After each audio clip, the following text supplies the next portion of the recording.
모세의 설교로 구성되어 있습니다. 과거를 돌이켜보며 하나님의 은혜를 추억하는 장면이 바로 신명기 설교의 주요 내용입니다. 특별히 40년간 광야에서 생활을 하며 다시 가데스 바네아에 모여서 쉬어가는 장면이 오늘 본문의 내용입니다. 40년 전의 그들에게는 오늘 본문의 내용인 가데스 바네아에서 모였습니다.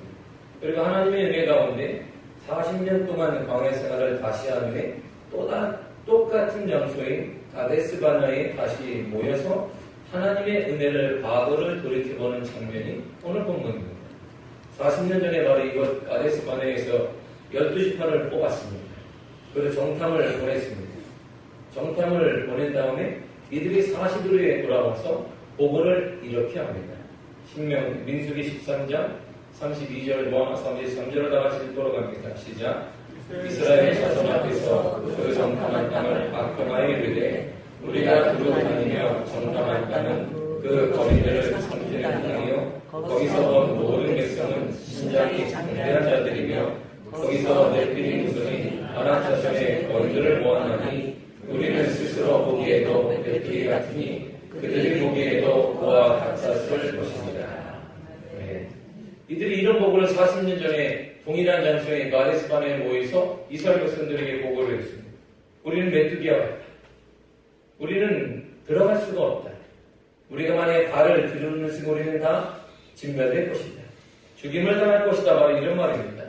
12명 중에 오직 여호수아와 갈렙을 제외하고 10명이 동일한 보고를 하게 됩니다. 이스라엘 백성들은 이 보고를 받자마자 통곡하게 됩니다. 그리고 모세와 아론을 향해 원망을 하게 됩니다. 이 땅을 주려고 우리를 데리고 왔느냐? 죽을 자리가 없어서 이 자리에 데리고 왔느냐? 그런 다음에 그들이 그럴 바에는 이집트로 다시 돌아가서 노예 생활을 다시 하자. 거기는 죽임은 당하지 않는다. 거기는 먹을 것이라도 있지 않겠느냐? 협박을 하게 됩니다. 하나님께서는 이 사건을 계기로 해서 이스라엘 백성들에게 하루를 1년으로 계산해서 40년간 광야 생활을 하게 하십니다. 그때를 기준으로 해서 또한 20세 이상의 사람들은 가나안 땅에 들어가지 못하는 저주를 받게 됩니다. 그리고 40년이 흘렀습니다.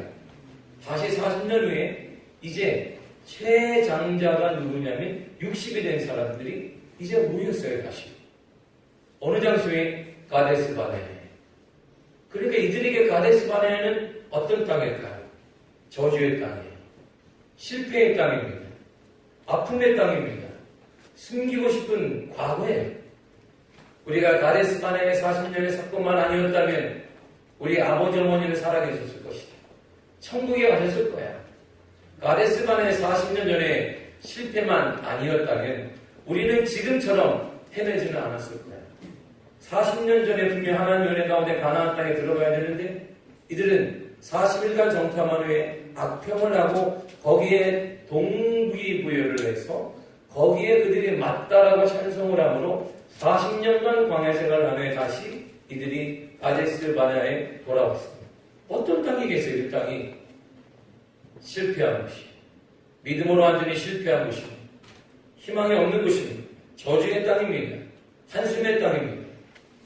이들에겐 정말 숨기고 싶은 과거입니다. 가데스 바네아의 실패만 아니었으면 이들은 벌써 40년 전에 가나안 땅에 들어갔습니다. 축복을 누리며 살고 있었을 것입니다. 40년 전에 실패만 아니었어도 이들은 부모 세대들은 벌써 가나안에 다 들어가 행복한 노년을 보내고 있었을 것입니다. 모세와 이스라엘 백성들은 40년 후에 다시 가데스 바네아에 서 있습니다. 실패의 현장에 딱 서 있는 거예요. 성공의 장소가 아닙니다. 열매의 장소가 아닙니다. 실패의 장소, 통한의 장소, 무너진 장소에 그들은 서 있어요. 선조를 잃어버린 그 장소에 서 있습니다. 이처럼 하나님은 이들이 실패한 이 장소에서 믿음의 도시를 다시 지어가기를 원하십니다. 하나님은 우리의 실패한 그 자리, 그것이 믿음으로 실패하거나 어떤 것에 실패한 그 자리에서 믿음의 도시를 다시 짓기를 원하십니다. 도망가지 말고 회피하지 말고 숨지 말고 이제 더 이상 실패한 그 자리에 믿음의 도시를 지어야 합니다. 그것이 우리의 가정이라면, 이것이 우리의 사업체라면, 이것이 우리의 문제라면, 대인관계라면 바로 그 자리에 우리의 믿음의 도시를 지어가야 되는 것입니다. 어떻게 무너진 우리의 믿음의 도시를 지어갈까요? 답은 하나요. 믿음의 방법을 배워야 합니다. 사람들은 믿음하면 다 압니다. 교회 생활 조금 하면 믿음, 맨날 듣는 게 믿음이에요. 찬양도 믿음이고, 듣는 것도 믿음이고, 할렐루야는 아멘하고, 믿음대로 될 줄, 믿음대로 될 줄 믿습니다 하면 아멘 하니까, 그러면서도 믿음은 또 뭔가 생각할 때가 많이 있습니다. 우선 오늘 본문을 보게 되면 가나안 정탐의 목적이 나옵니다. 21절을 다 같이 읽겠습니다. 시작. 너희 하나님 여호와께서 이 땅을 너희 앞에 두셨은즉 너희 조상의 하나님 여호와께서 너희에게 이르신 대로 올라가서 차지하라. 두려워하지 말라, 주저하지 말라. 아멘. 자, 이 땅을 너희 앞에 두셨다. 자, 이게 동사가 세 가지예요. 가나안 땅을 너희 앞에 두었다. 너희들은 올라가라. 그리고 뭐하라? 차지하라. 이게 전체. 하나님이 명령을 이렇게 하세요. 너희 앞에 가나안 땅이 있다. 40년 전에 실패한 가나안 땅이 너희 앞에 있다. 너희들은 올라가라. 그리고 그 땅을 차지하라. 이것이 하나님의 명령입니다. 이 명령은 40년 전에도 동일하게 하나님이 하셨습니다. 지금도 동일하게 모세가 반복을 하고 있습니다. 40년 전에도 가나안에 있는 7족속이 존재했습니다. 40년이 지금 흐른 이 시간에도 가나안은 더욱더 철옹성과 같은 훈련된 장비가 완전히 구비된 가나안의 7족속이 더욱더 견고한 성을 쌓고 있습니다. 그러니까 가나안에 살고 있는 7족속은 떡 줄 생각이 없어요. 떡이나 먹어라 그런 마음이 전혀 없습니다. 근데 하나님이 우리 시대로 한국인식으로 얘기하면 뭐라고 하냐면 괜찮다. 떡 줄 사람 생각하지 말고 너희들은 김칫국부터 먼저 마셔라. 이렇게 얘기하시는 거예요. 이게 성경을 만약에 한국 사람으로 대상으로 썼으면 이렇게 썼을 것입니다. 괜찮다. 너희들 괜찮으니 김칫국을 마실지어다. 그런데 이게 이해가 안 되니까 하나님과 이렇게 쓰였을 것이라 생각이 듭니다. 가나안의 정탐의 목적은 이 땅을 점령할 것인지 말 것인지 결정하는 게 아닙니다. 아, 하나님 알았습니다. 우리가 40일간 갔다 오겠습니다. 그리고 40일 갔다 온 다음에 이 땅을 정탐할 것인지, 점령을 할 것인지, 안 할 것인지, 전쟁을 할 것인지, 안 할 것인지를 결정하겠습니다. 이것이 가나안의 정탐 목적이 아니라 이런 말입니다. 가나안의 정탐 목적은 7족속의 마음이 우리에게 떡을 줄지 아닐지를 알아보라는 게 아닙니다. 그들의 마음이 열려있는지 안 열려있는지를 알아보라는 게 아니에요. 가나안의 정탐 목적은 가나안 사람들의 결정에 따라 김칫국을 언제 마셔야 되는지 아닌지를 결정하라는 게 아닙니다. 하나님의 명령이 대단히 단순해요. 너희 앞에 가나안 땅을 주었다. 너희들은 올라가라. 그리고 차지하라. 이게 하나님의 명령입니다. 다시 성경을 깊이 봐야 합니다. 하나님의 마음이 어떤지, 믿음의 방법을 여러분들 배워야 합니다. 하나님은 우리에게 지금 40년에 실패한 이스라엘 백성들에게 얘들아, 너희 조상이 40년에 실패했다. 그러니까 너희들은 내 말을 잘 듣고 다시 한번 가나안 땅에 들어가서 그 땅이 점령할 만한 땅인지 아닌지, 그들이 40년 후에는 어떤 무기를 개발을 해서 우리는 또다시 어떤 무기를 개발해야 되는지를 알아보라는 게 아닙니다. 그의 민족은 40년 전이나 지금이나 똑같아요. 너희 앞에 가나안 땅이 있다. 너희들은 올라가라, 차지하라. 하나님 너무 단순하잖아요.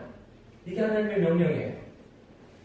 이스라엘 백성은 또한 그 말씀을 그대로 받아들여서 이렇게 행동을 합니다. 22절을 읽겠습니다. 시작. 너희가 아까 내 앞으로 나와 말하기를 우리가 사람을 우리보다 먼저 보내어 우리를 위하여 그 땅을 정탐하고 어느 길로 올라가야 할 것과 어느 성으로 들어가야 할 것을 우리에게 하자. 아멘. 이스라엘 백성들이 딱 듣게 하나님 들어갑니다. 하나님 말씀대로 우리가 차지합니다. 근데 왜 전통을 합니까? 길을 찾는 거예요. 길을. 효과적인 길이 어디 있는지, 어느 족속부터 점령을 해야 하는지를 결정하려는 것이지, 갈 건지 말 건지를 결정하는 게 아닙니다. 점령해야 될지 말아야 될지를 결정하는 게 아닙니다. 그들의 마음이 열려있는지 안 열려있는지를 알아보라는 게 아닙니다. 여러분, 믿음은 이런 것이에요. 이들은 믿음의 방법을 정확히 알고 있습니다. 하나님께서 말씀하시면 떡줄 사람에 상관없이 김치국을 마시는 것입니다. 이게 하나님의 방법이에요. 기억하십시오. 믿음 없는 기사는 필요를 채울 수가 없습니다. 믿음 없는 똑똑함은 오병이어의 기적을 만들어낼 수가 없습니다. 믿음을 상실한 이성은 비전을 절대 이룰 수가 없습니다. 그러나 하나님의 생각을 받아들일 수 있는 믿음, 내가 이해가 되지 않는다 할지라도 하나님의 말씀을 받아들일 수 있는 그 믿음, 하나님의 말씀을 받아들일 수 있는 믿음만 있다면 지금 가진 것이 보잘것이 없다 할지라도 모든 필요가 채워지게 될 것입니다. 믿음 없이 이룬 것은 우리에게 우상만 될 뿐입니다. 좋은 집과 원하던 직장들, 아름다운 외모와 성공적인 인간관계, 그 모든 것이 우리의 힘과 능력으로만 이루어질 것이라고 생각한다면 그것이 사라지는 순간 사람들은 좌절하게 됩니다. 한숨을 쉬게 되고 땀을 치게 되고 극단적인 방법을 선택하게 되는 것입니다. 하지만 우리에게 주어진 모든 것이 하나님의 은혜이고 하나님의 선물이라는 사실을 기억한다면 우리는 실패를 경험할 때에도 소망이 있습니다. 주신 자도 여호와시요 취하신 자도 여호와이시기 때문에 우리에게 언제나 소망이 있는 것입니다. 그리고 다시 새로운 꿈과 더 큰 비전을 향해 걸어갈 수가 있는 것입니다. 더 좋은 곳으로 채워주시는 하나님을 믿기 때문이에요. 철학자인 토마스 아퀴나스는 이렇게 얘기했습니다. 믿음이 있는 사람에게는 어떠한 설명도 필요 없다. 믿음이 없는 사람에게는 어떠한 설명도 불가능하다. 불가능해요. 뭘 얘기해도 그들은 이해되지 않습니다. 무슨 얘기를 해도 그들은 동의하지 않습니다. 그러나 믿음이 있는 사람에게는 뭘 다 얘기해도 다 긍정하게 되고 받아들이게 된다 이런 말입니다. 오늘 지금 우리의 가장 큰 실수는 하나님의 말씀 앞에 우리 스스로가 각오를 결정하려고 하는 것입니다. 내 경험으로 볼 때, 내 생각으로 볼 때, 살아온 인생길로 볼 때, 여러 환경으로 볼 때, 내가 가진 것으로 볼 때, 내가 있는 것으로 볼 때, 내가 배운 것으로 볼 때, 내가 여러 가지 경험을 볼 때 우리는 하나님의 말씀 앞에 우리의 생각을 계속 넣어요. 하나님은 이스라엘 백성들에게 실패한 그 자리에서 동일한 말씀을 다시 반복하십니다. 알아보라는 게 아닙니다. 그들의 상황을, 그들의 마음이 열려있는지 안 열려있는지를 알아보라는 게 아닙니다. 딱 세 마디만 하시는 거예요. 너희 앞에 동일하게 가나안 땅이 있다. 올라가라. 그리고 차지하라. 이게 끝이에요. 우리는 우리의 시각과 우리의 판단을 가지고 시도하고 또 계속 시도하면 할수록 우리가 이해할 수 있는 수준의 이해만 받게 됩니다. 스스로 이해될 수 있는 현실만 우리가 경험하게 되는 것입니다. 생각만 하게 돼요. 그래서 우리의 삶에는 어느덧 우리가 교회 생활하면서 기적과 은혜와 역사라는 말이 점점 사라져버린 것입니다. 여러분들 기적이 무엇입니까? 하나님의 은혜가 무엇입니까? 하나님의 역사가 무엇입니까? 우리는 성경이나 봐야 돼요. 교과서에나 나오는 책처럼 내버렸습니다. 하나님의 은혜는 지금도 역동하며 하나님의 기적은 지금도 가능한데 우리는 글자를 봐야만 기억되는 시대가 되어버렸습니다. 믿음의 말씀에 우리는 하나님의 말씀은 우리의 최고의 능력은 믿음으로 하나님의 말씀에 반응하는 것입니다. 믿음은 상대방의 이해를 구하는 것이 아닙니다. 믿음은 상대방이 아니라 하나님 말씀에 반응하는 것입니다. 하나님이 말씀하시면 그 말씀에 반응하는 것입니다. 물질에 대해, 환경에 대해 우리가 반응하는 것이 아니라 그 하나님의 말씀에 반응하는 것입니다. 그럴 때 하나님의 역사가 일어나게 되는 것이에요. 지금 하나님의 말씀에 반응해 보십시오. 어떤 일이 일어나겠습니까? 바보 같은 거예요. 오늘날 우리가 하나님의 말씀에 반응하면 이 시대에 맞지 않는 것 같습니다. 유행에 좀 뒤처진 것 같습니다. 아마 어쩌면 망할지도 모르겠습니다. 예배드리기 전에 형제에게 원망 들을 만한 일이 있걸 먼저 화목해라. 그럼 예배를 언제 드리겠습니까? 원망을 하도 들어가지고 우리가. 할렐루야.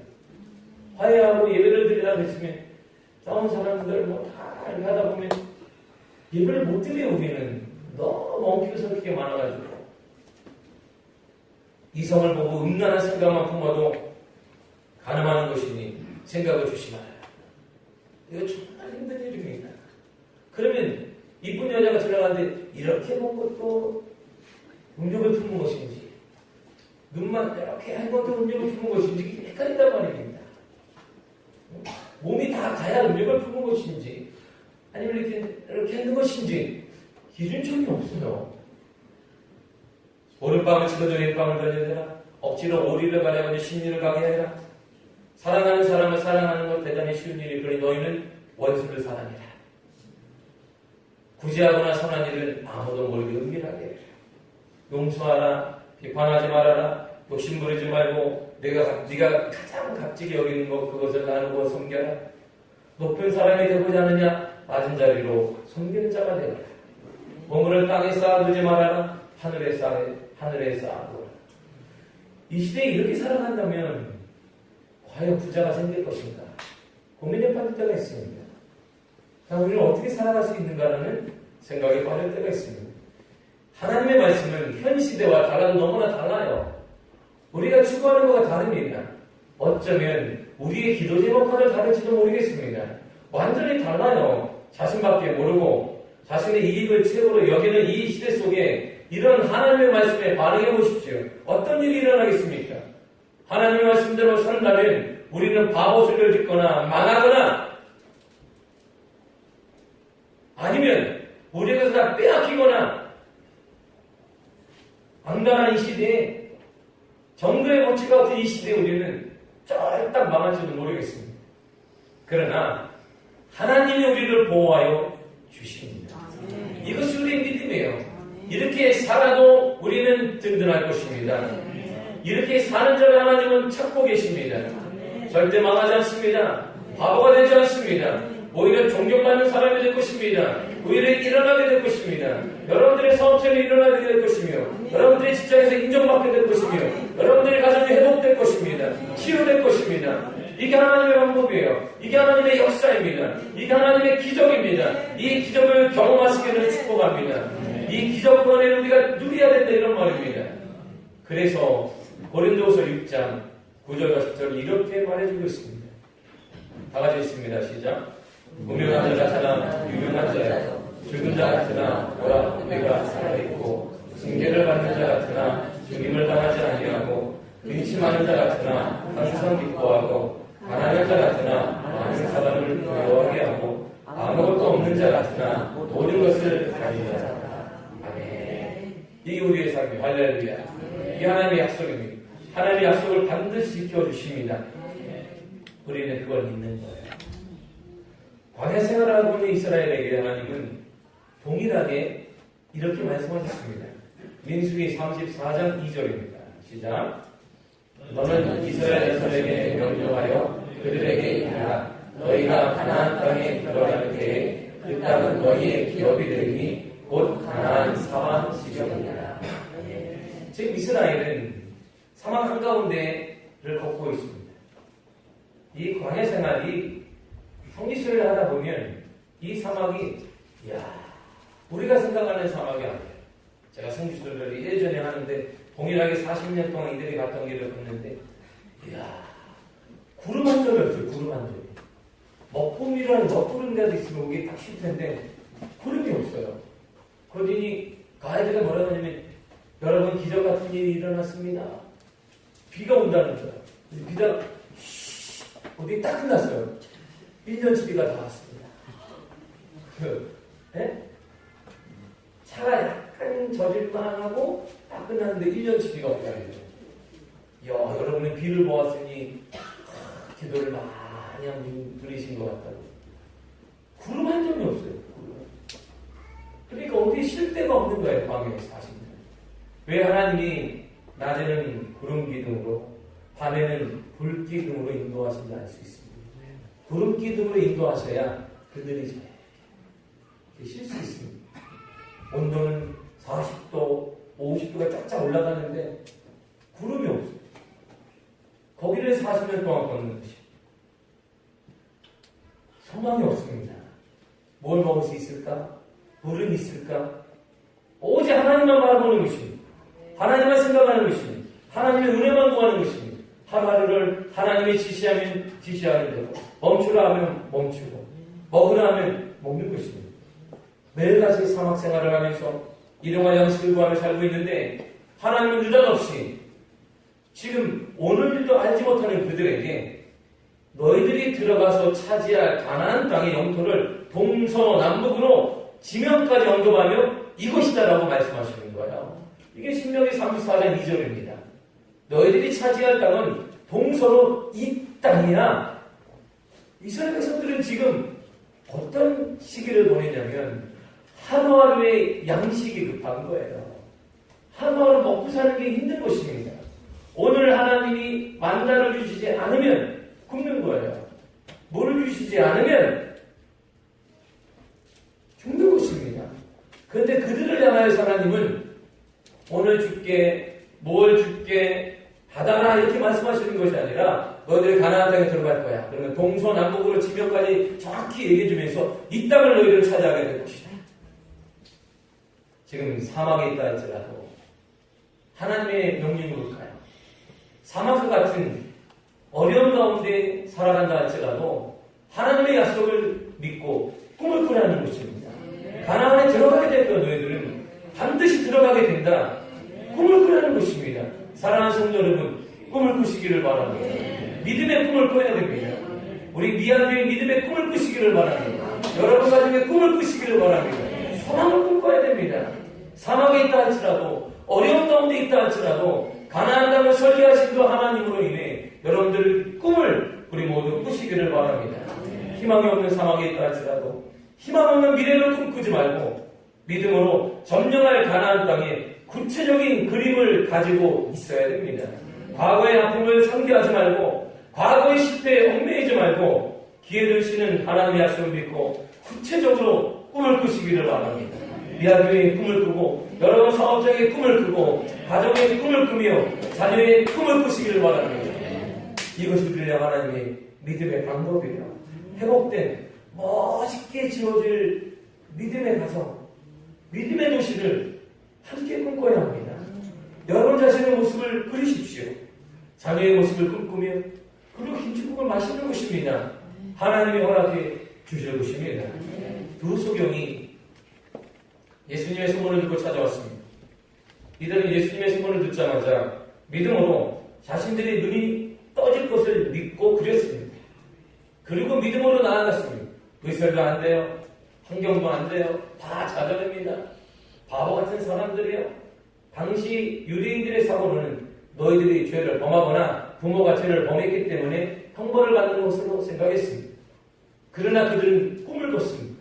주를 만나면 나는 달라지게 될 거야. 주를 만나면 내 인생은 달라질 것이다. 우리 가정은 달라지게 될 거야. 그들은 꿈을 꾸며 주님께 나아갔습니다. 그리고 기도를 받았어요. 마태복음 9장 29절에 다 같이 읽겠습니다. 시작. 이에 예수께서 그들의 눈을 만지시며 이르시되 너희 믿음대로 되라 하시니 아멘. 너희 믿음대로 되라. 할렐루야. 눈을 뜨게 되어지는 무너진 도시가 믿음으로 건축되어진 역사가 일어나게 되었습니다. 또한 우리가 짓고자 하는 믿음의 도시는 우리의 믿음을 구체적인 행동과 삶으로 옮길 때 가능하게 됩니다. 이스라엘의 실패는 믿음을 행동으로 옮기지 못했기 때문입니다. 40일간 가나안 땅을 정탐하고 돌아온 그들이 전혀 다르게 반응합니다. 27절, 28절을 나가시겠습니다. 시작.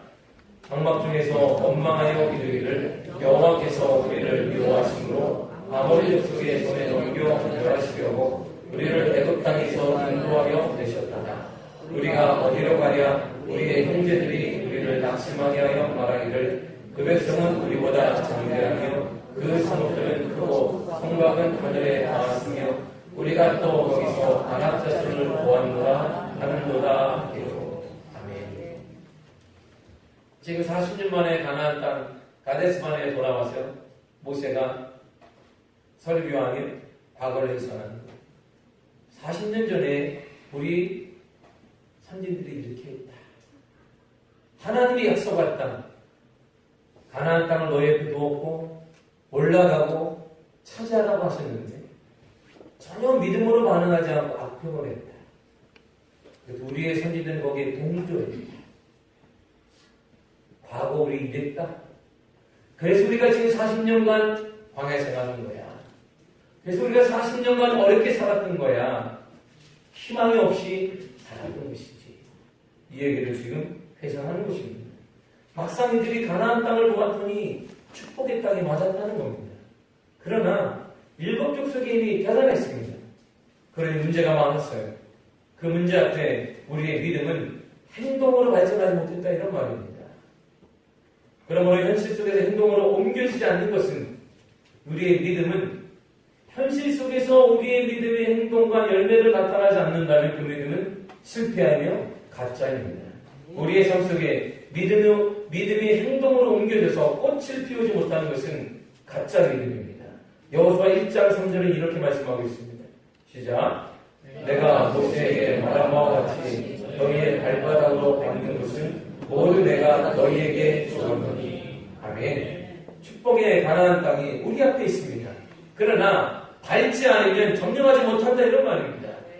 내가 모세에게 말한 바와 같이 너희 발바닥으로 밟는 곳 그것만 너희에게 주리라 이런 말입니다. 다시 말하면 발바닥으로 밟지 않으면 믿음으로 밟지 않으면 못 밟는 거야. 밟는 곳 그것까지만 너희에게 주겠다는 것입니다. 하나님의 약속이 많다 할지라도 그 믿음을 행동으로 옮기지 않으면 하나님의 약속은 우리가 그걸 의미가 없는 것입니다. 믿음으로 받는 것만큼 행동하는 것만큼 우리는 받습니다. 믿음이 머리에만 머물러 있다면 아무 의미가 없는 것입니다. 그건 죽은 믿음이에요. 그래서 야고보 사도가 이렇게 말했습니다. 야고보 2장 26절입니다. 시작. 영혼 없는 몸이 죽은 것 같이 행함이 없는 믿음은 죽은 것입니다. 아멘. 10,000명이 넘는 CEO들에게 성공 노하우를 가르치는 일본의 유명한 경영 컨설턴트가 있습니다. 간다 마사노리라는 사람이 있어요. 이 사람은 작은 기업이 아니라 큰 기업의 CEO들만 모아놓고 세미나를 열어서 그 기업을 회생시킵니다. 근데 그가 이런 말을 해요. 미래로부터 역산을 해서 현재의 행동을 결정해야 됩니다. 이 말은 좀 어려운 말이잖아요. 미래로부터 역산을 해서 현재 행동을 결정하십시오. 자기가 사람들을 만났더니 99%의 사람들은 현재를 보면서 미래를 예측한다는 거야. 현재 내가 이러한 재능이 있으니까 이 정도까지는 살겠구나. 우리 교회가 현재 이 정도 쌓여지니까 내년에는 이거보다 약간 큰가? 현 추세를 보면 기독교 정보를 보면 어떻게 되겠다. 이렇게 본다는 것입니다. 그런데 1%의 사람들은 전혀 다르게 본다는 거예요.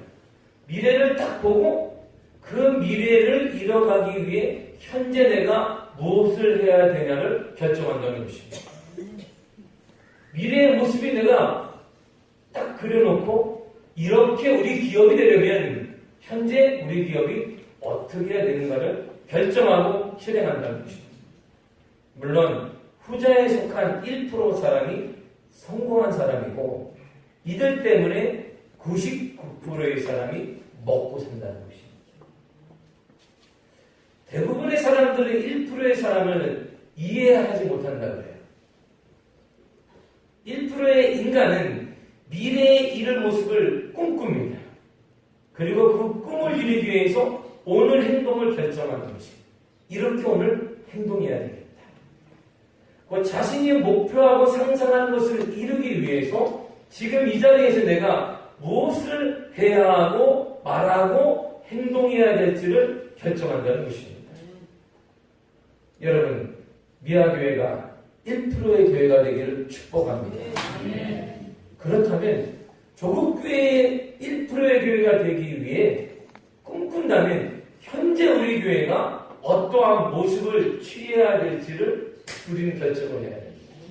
안주할 것인지, 우리끼리 모여서 편안한 교회를 만들 것인지, 아니면 처음 온 사람들까지 수용해서 그들이 편안한 교회를, 그들을 섬길 수 있는 교회를 만들 것인지에 따라 우리 미래가 결정되는 것입니다. 우리의 모습이 지금 나 하나 편하고 내가 몇십 년 동안 교회에 잘해서 편한 걸 고집한다면 우리의 모습은 그대로 가게 될 것입니다. 그 여러분들이 하늘나라 가게 되면 우리 교회도 하늘나라 갈 준비를 하게 될 것입니다. 점점 쇠퇴할 것입니다. 그런 의미에서 한 청년을 의식해 볼 필요가 있습니다. 그는 17살의 어린 나이에 자신이 양복을 딱 빼입고 가방을 딱 들고 서류 가방을 들고 유니버설 스튜디오를 LA에 있는 데를 세계적인 영화인들이 모인 곳을 매일 출근했습니다. 근데 출근을 했는데 자리가 없어요. 그냥 출근하는 것입니다. 사람들이 볼 때 양복이 있고 가방 두고 보니까 직원인가 보는데 직원이 아니에요. 그냥 출근하는 것입니다.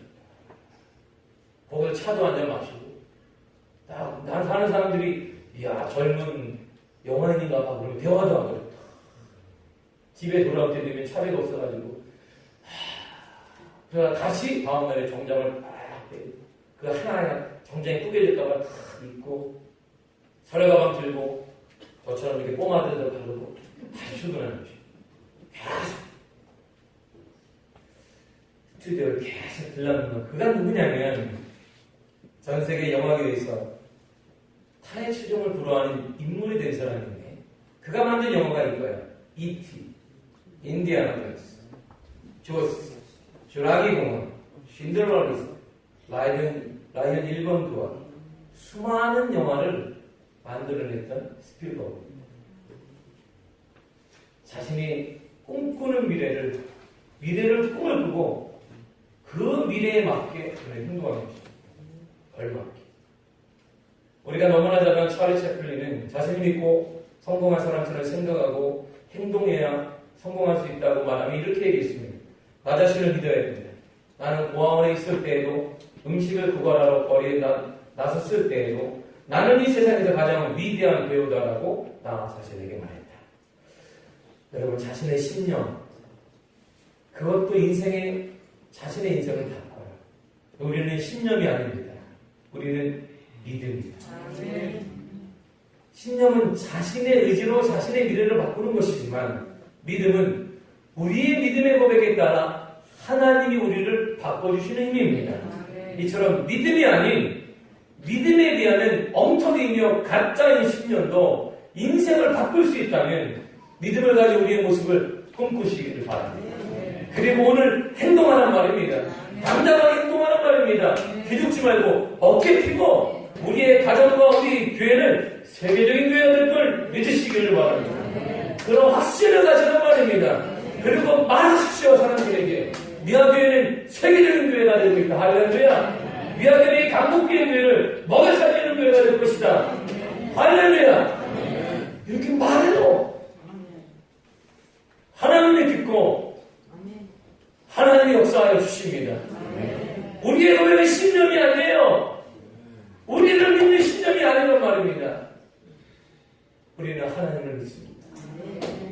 우리 교회를 지켜주신 하나님, 우리 가정의 주인 되신 하나님 우리는 믿습니다. 그 하나님이 들으셔야 되지 않겠습니까? 여러분들의 자녀가 아빠, 나는 아빠를 믿어 이것과 아빠 꼴을 보니 뭐 해주겠노? 나를 위해. 어느 때 힘이 나십니까? 내가 사업에 실패하고 아무것도 없음에도 불구하고 배우자가 와서 자녀들이 와서 그래도 나는 아빠를 믿어.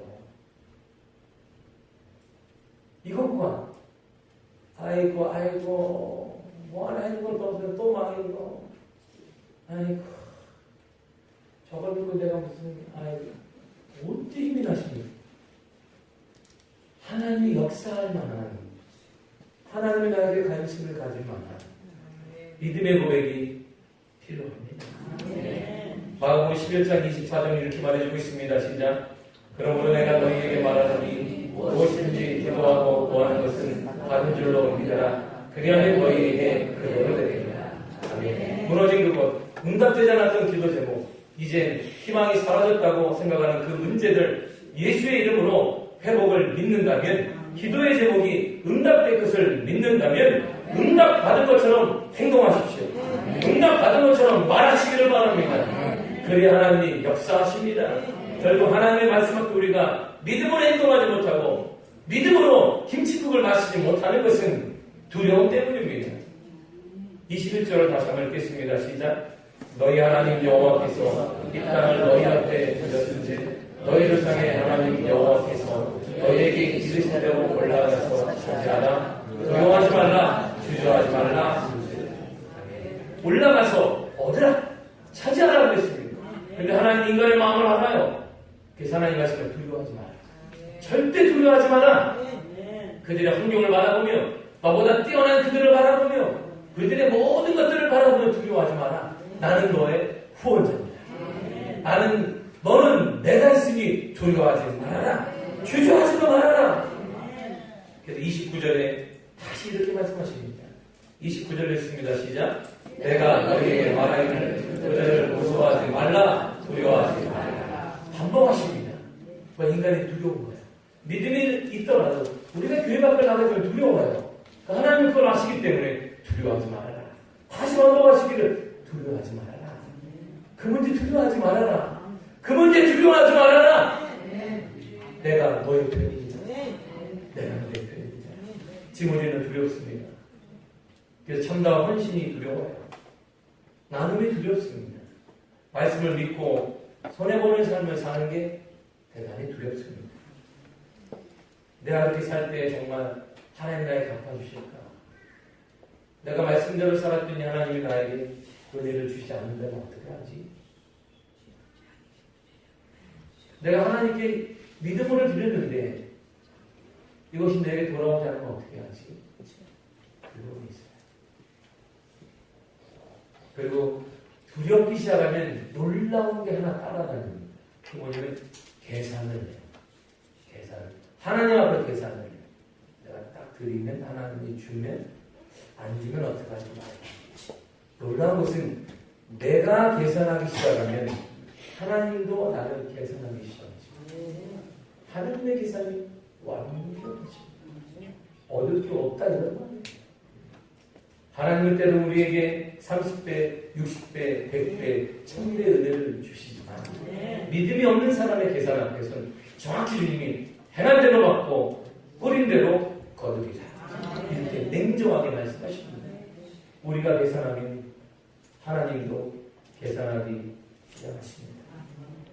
사람은 한 가지 일을 하면서 그래서 세 가지 고생을 한다면 일을 하기 전에 실패할까 걱정하느라 고생하고 일을 하면서 수고하느라 고생하고 일 끝나고 결과를 걱정하느라 고생한다. 늘 고생한다는 말이죠.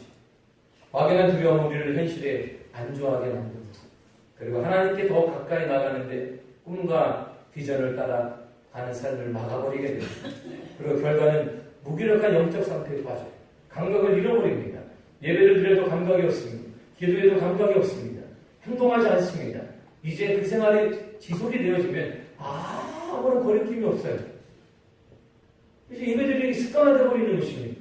기도도 습관이 되어지고 순서도 잘 알고 뭘 해야 될지도 알고 다음은 뭘 하겠지 그 다음은 무슨 순서 될지 다 압니다. 그런데 변화가 없어요.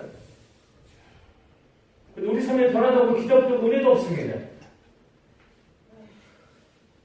우리가 가장 두려워할 것이 있다면 그것은 우리의 문제가 아니라 하나님과 대립하는 것입니다. 이것이 우리가 가장 두려워할 것이에요.